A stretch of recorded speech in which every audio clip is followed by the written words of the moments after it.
एक दुकानदार दो वस्तुओं को समान मूल्य पर बेचने की बात करता है। इसका मतलब कि जो एसपी है वो क्या है, सेम है।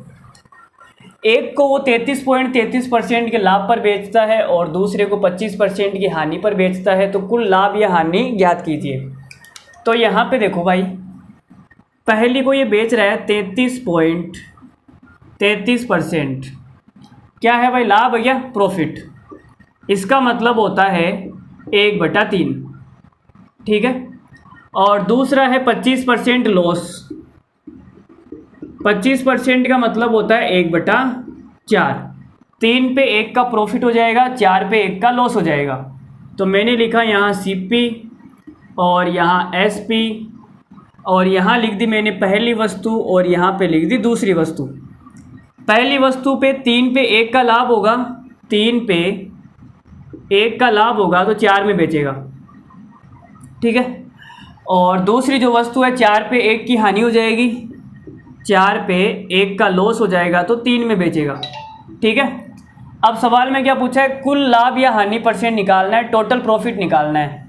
तो सवाल में ये बोला है कि जो एसपी है वो क्या है, सेम है।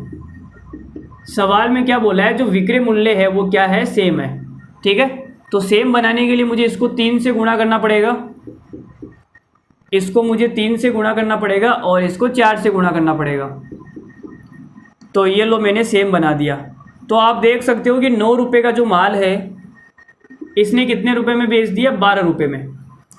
और 16 रुपये का जो माल है इसने कितने में बेच दिया, 12 में। तो हम ये बोल सकते हैं टोटल प्रॉफिट निकालने के लिए 16 और 9 कितना हो जाएगा, 25 रुपये का माल है, इसने कितने में बेच दिया, 12 और 12 24 रुपये में, ठीक है। 25 रुपये का जो माल है इसने 24 रुपये में बेच दिया तो 1 रुपये की क्या हो जाएगी, हानि हो जाएगी।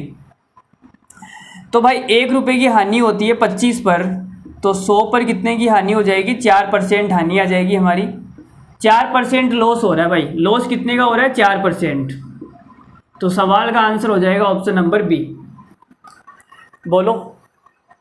अरे भाई समझ में आ रहा है, नहीं आ रहा है, लल्लू ही लग रहे होंगे ना। प्रॉफिट लॉस आपको एकदम आसान लग रहा होगा, सर इससे तगड़ा प्रॉफिट लॉस हमें कोई नहीं पढ़ा सकता, इतना ज़बरदस्त प्रॉफिट लॉस